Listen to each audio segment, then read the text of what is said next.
You're listening to a Frequency Podcast Network production in association with City News. Depending on your social media feed, Ottawa is either under siege or it's the site of a pretty great party. Protesters who have blockaded parts of the downtown for almost 2 weeks now are either the worst anti-vax racists in the country trying to topple a democratically elected government, or they are ordinary, frustrated Canadians who are demanding a way out of this pandemic. The reality, as usual, is somewhere in the middle. And in this case, there actually might be two realities, two protests, intertwined but separate, on the streets of our nation's capital. And the only thing everyone can agree on is that until the injunction stopped them, the trucks were loud. No matter who you believe in this instance, and it's worth noting that there are all sorts of reports of harassment, threats, assault, racism, and worse that would prove critics of the protest right. We wanted to give you a sense of what it's like to be in the midst of both these protests, to find out what you see and who you meet and what you hear when you blend into the background because you can, and what it's like to be in the middle of something that will be debated for years and is shaping up to be a rather important part of our country's recent history.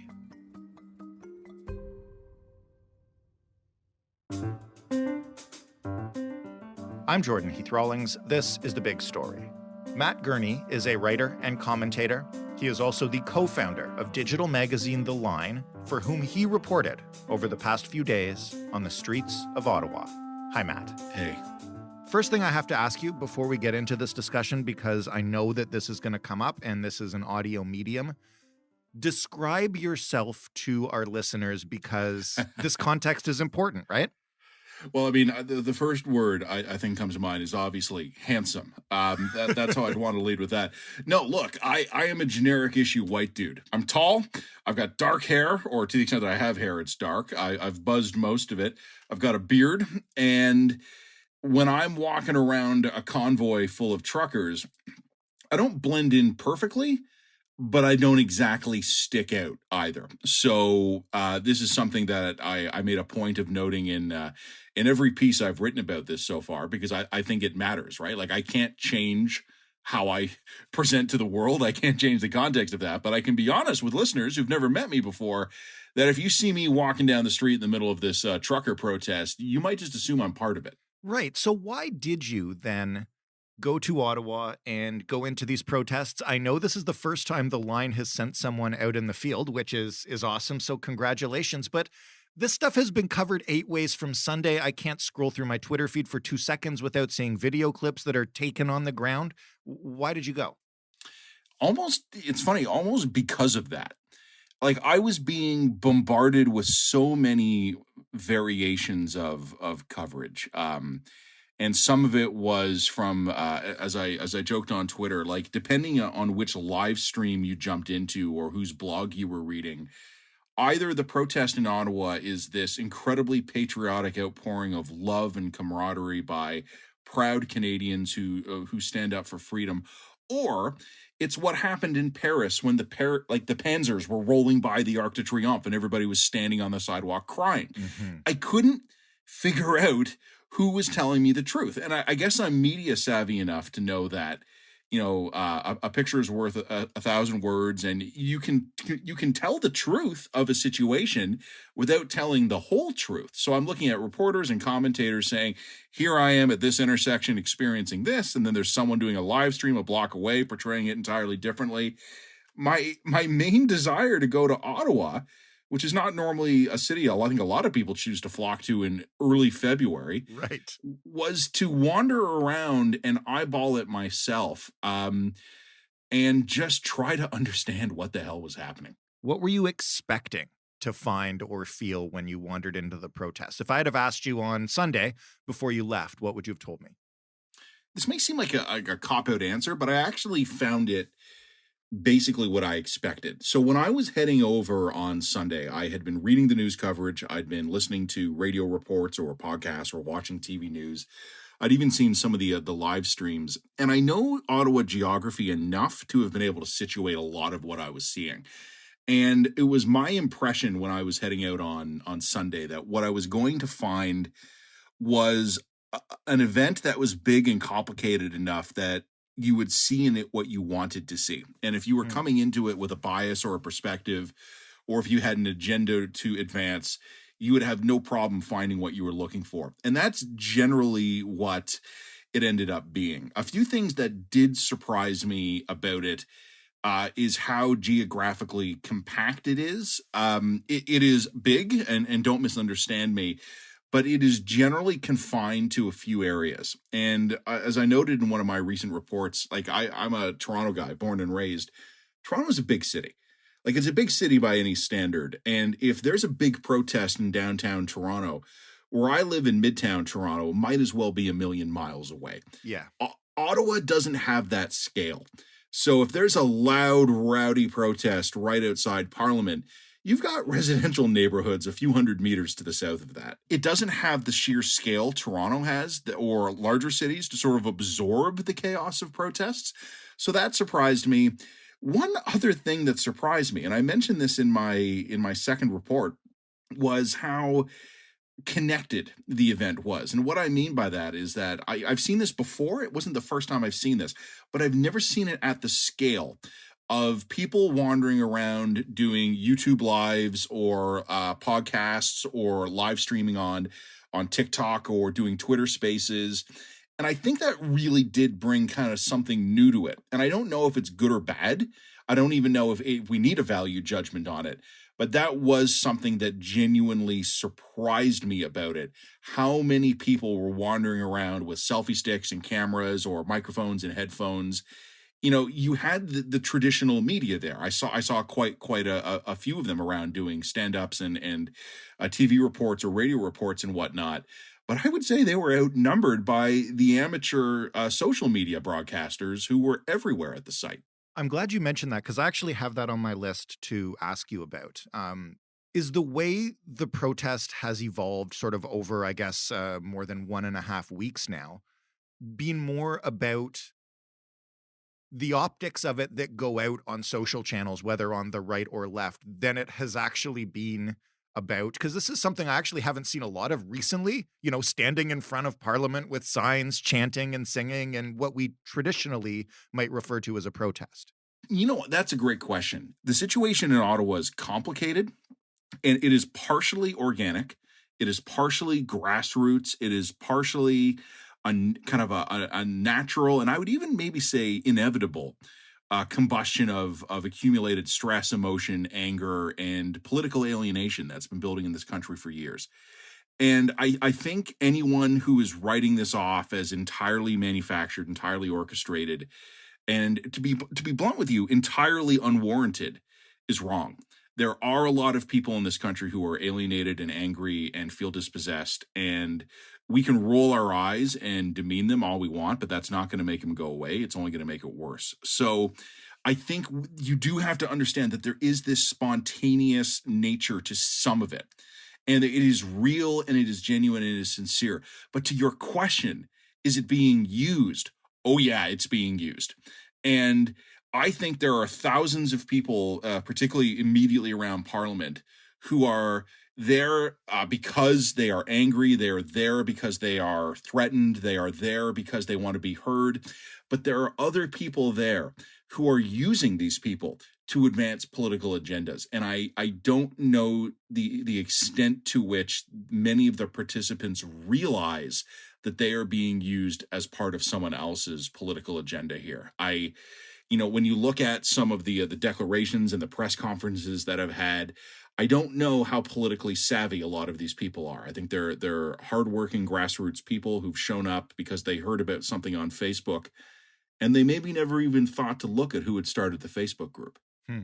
Well, why don't you kind of do what we invited you on to do, which is take us into the protest. Let's start with during the day when you arrived. And I will just say this to our listeners. I know from your writing and previous conversations we have that you have liberal views on some things, very conservative views on other things. So for what it's worth, I believe you when you tell me you went to see both sides of this thing. What did it look like?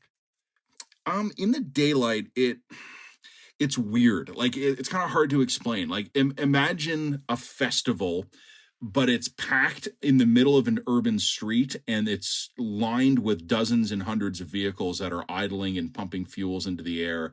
And particularly on Monday, this changed later in the week, but particularly on Monday, a lot of those trucks are consistently roaring with their horns. And it is loud, oppressive, ear-splitting noise. But it's also surrounded by a lot of people in a good mood. I noted in my first dispatch, I grew up in a big city. When you grow up in a big city, you kind of learn polite detachment from your surroundings. Like you get on a bus, you don't make eye contact. Like you find a seat, you sit down, and you mind your own business. People there were very friendly, very chatty, lots of eye contact. A lot of people wanted to talk to you, find out where you're from, where you're staying. It is overwhelmingly white. It is not exclusively white. And I made this point as well. Like I said before, people are being manipulated for the agendas of others there. If you want to take pictures to show how multicultural and diverse that crowd is, you can find examples of that. And you can take those pictures and you can tweet them out. But it is an overwhelmingly white crowd. A real mixture of French Canadians, kind of lopsidedly so, I thought. English is the dominant language, but there is a large Quebec contingent there. The trucks are parked up and down the streets, and particularly along Parliament, they've sort of colonized the sidewalks. So you've got folding tables where people are making sandwiches or handing out toilet paper rolls or deodorant sticks, toothpaste tubes, things like that. It's become kind of a self-contained community in that sense. A lot of kids around. And a ton of signs attached to the fencing around Parliament, attached to the vehicles on site as well. Most of the signs are sort of generic slogans like end the mandates or resign Trudeau. There's also a smattering of sort of the mishmash of political slogans you'd see at any protest if you went there. I saw signs about free Northern Ireland, free Tibet, a ton of religious material, some of it politicized, a lot of it just scripture, like, Jesus saves, accept the Lord as your savior, things like that. Scriptural verses. A ton of profanity, Trudeau being invited to perform improbable acts upon himself or members of his family. There's a nasty edge there. Not a lot of political slogans advancing other parties in a partisan sense. I saw a few signs for the People's Party, but not many. The vibe is mostly friendly. Like I said, there is two other elements in that crowd during the daylight. One of them is that there are a series of men, and they're almost all men.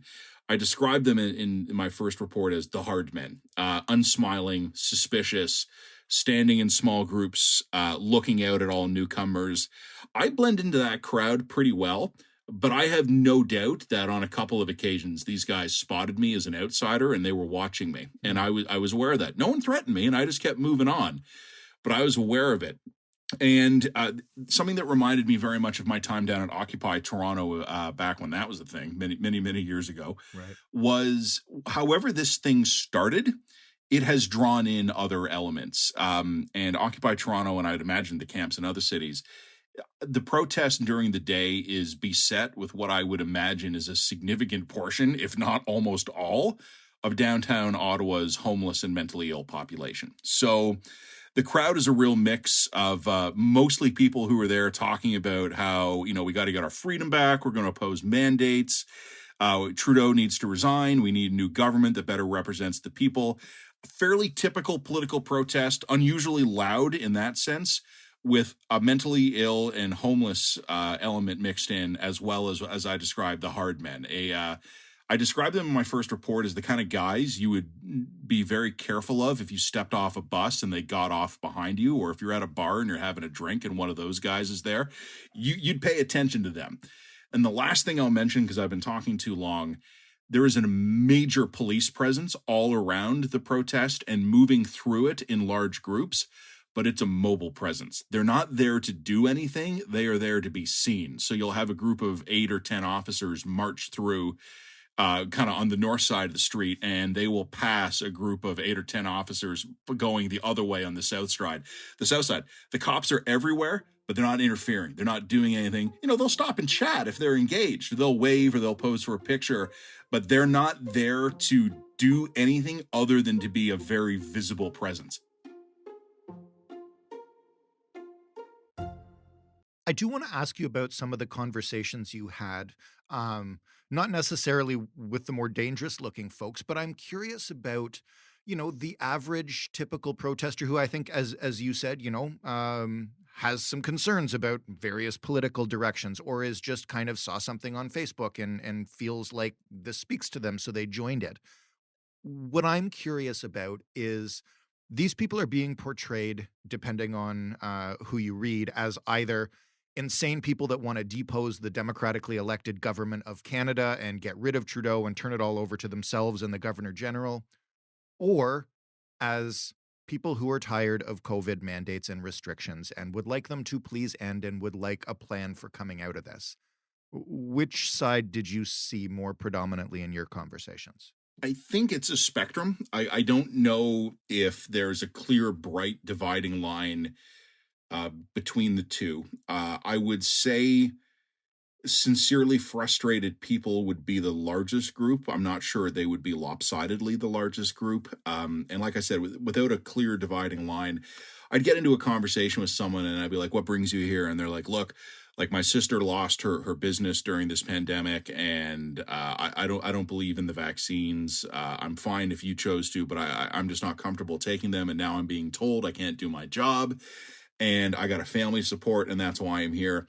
And you're thinking, yeah, you know what? This is a misguided person who, probably got some bad information on social media, and we need to work on the vaccine hesitancy.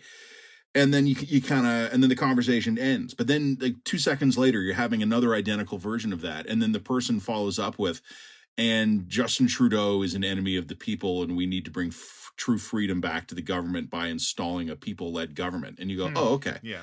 So you can't necessarily spot them when the conversation starts. The conversations were fairly simple. We need freedom back. Oh, okay. Like, great. I mean, everybody supports freedom. And then you'd be listening in on it. And every once in a while, someone would be like, yeah, and we should hang that bastard Trudeau.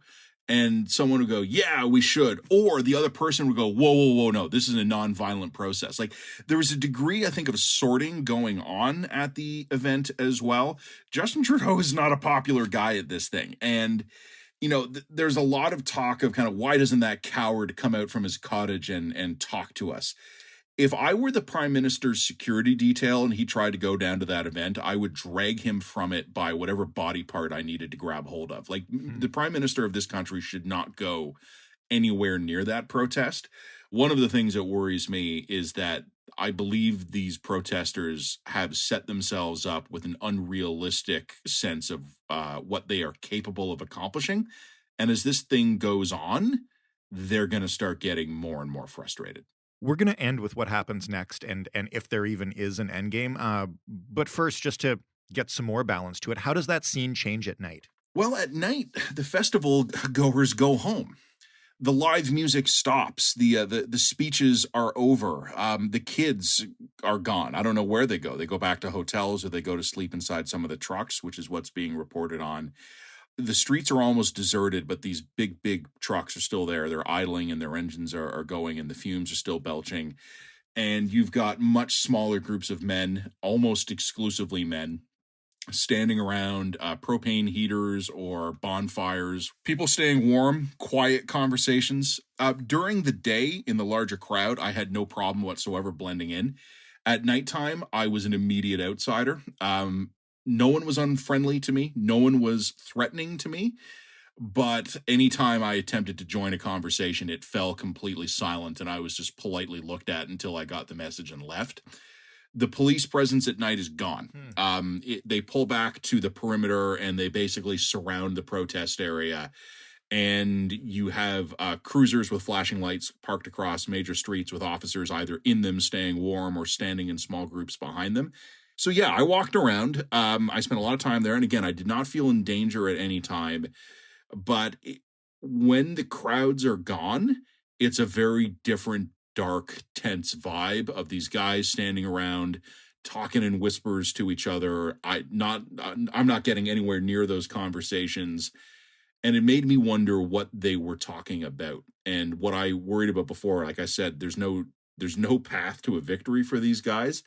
As the frustration starts setting in and they're out all at night and the music is gone and there's no more DJ and the hot dogs aren't being grilled anymore and the kids are out of sight, is that when they're talking about their frustrations? Is that when they're wondering why Justin Trudeau hasn't come out yet to talk with them? Mm-hmm. And I should mention as well, because I don't know if I haven't, when you and I are doing this interview, I have a third article that is pending, but it is not out yet. There are 1 or 2 encampment sites that are completely removed from the main protest. Those are not protest sites. Those are occupation sites. These are armed, I presume armed camps. In any case, they're fortified camps. I went to one of them on Tuesday. It is in a large parking lot near a baseball stadium. The trucks have been parked in such a way as to form a solid perimeter. There are shipping containers that make up part of it as well, as long as wooden sawhorses or stacked crates. There is one entrance in and out. It is guarded, and I was intercepted by 6 men and politely redirected away before I got within 30 feet of it. So if you want to understand what's happening in Ottawa, like I said before, you've got to understand that there's 2 things happening at once there. The larger protest by some frustrated, in some cases sincerely so, in some cases by misinformed people or badly informed people. It is obscuring with a big, loud, honking story the fact that there is another element that has moved into Ottawa and has taken over at least one parking lot a couple of miles from Parliament Hill. I don't know what they're doing there, but what that is not protest. It is a camp that is now fortified and guarded, and I suspect if there's going to be problems, it could happen there. Well, this is why I wanted to end with this. Not that I expect you to know what happens next. I don't think anybody does at this point. But Ottawa's police chief, who has been criticized throughout this for not having his officers do more, has kind of said a few times now that, like, one of the reasons they haven't is they just don't have the means to move these people in these massive trucks without it possibly turning into a really violent incident. What kind of sense do you get about if he's right about that or not from what you saw firsthand?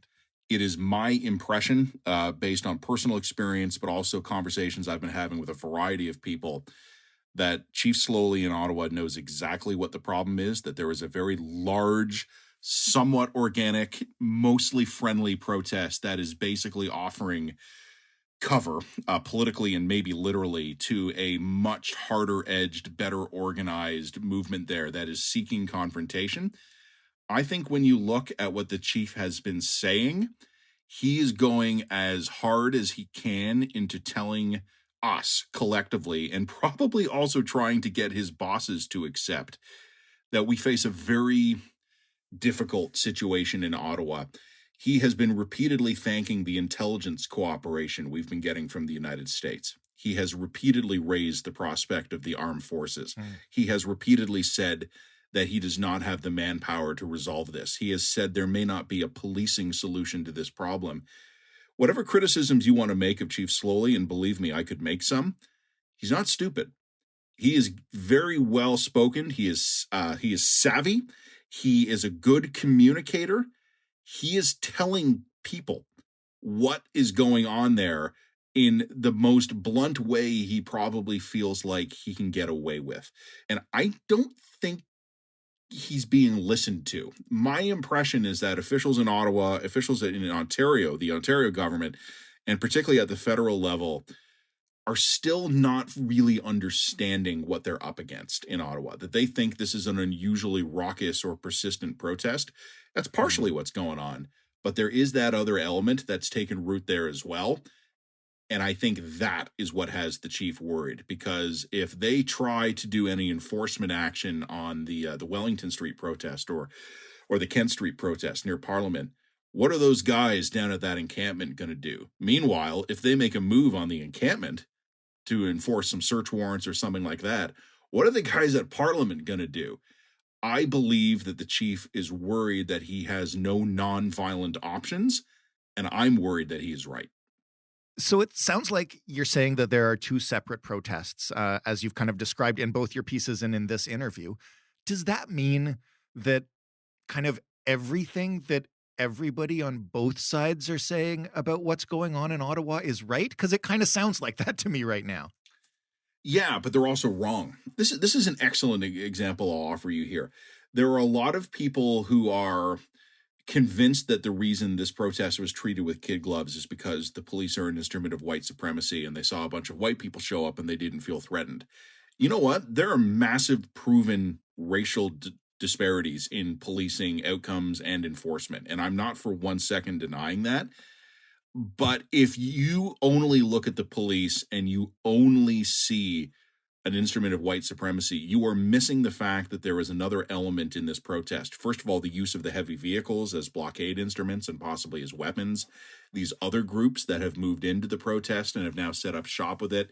You're missing the big picture if all you're seeing is what you would have seen in any police action. And that cuts the other way. If you're convinced the police are always the good guys and they can do no wrong and you're a good reflexive law and order type, you're probably convinced that the police are on the side of the angels here. And you're not considering the fact that I think the Ottawa police have realized that they don't want to be responsible for this, and they are waiting for someone to come in from above and bail them out and to take the political responsibility away from this here. So like I said, if you drive to Ottawa today and you are convinced already that it is a good group of patriotic, freedom-loving Canadians having themselves a grand old time at a street party, you're going to take pictures and video that are 100% going to confirm that narrative. If you go to Ottawa and you are convinced that this is a far-right movement that is determined to find a confrontation with the government and would like that to be violent, you'll find evidence of that too. And I think rather than viewing these things as in opposition to each other, we have to understand that reality is very rarely as simple as it exists in our own minds here. The officials in Ottawa, from the Ottawa police officers themselves and the reinforcements from all over Ontario, right up to the federal cabinet, are dealing with a situation that they have probably never not only experienced before, but I doubt that they have even thought about. I don't think the federal government has caught up to the reality of where they are yet. I think the provincial government might be a little bit closer, and I think Chief Slowly knows exactly what's going on. He just hasn't figured out a way to fix it yet. This marks the third or fourth very pleasant conversation I've had about the future of this country in the last couple of weeks. Thank you, Matt. Yeah, the fifth one we should just do like puppies. Aren't they great? Sometime we'll get to puppies. Sometime after the borders get unblocked. Well, I'll be here. Matt Gurney is a co-founder of The Line, and you can find it at theline.substack.com. This was The Big Story, which you can find at thebigstorypodcast.ca. You can find us on Twitter at thebigstoryfpn. And of course, you can email us with questions, comments, or concerns, or rants, or whatever you like. thebigstorypodcast, that's all one word, at rci.rogers.com. Thanks for listening. I'm Jordan Heath Rawlings. We'll talk tomorrow.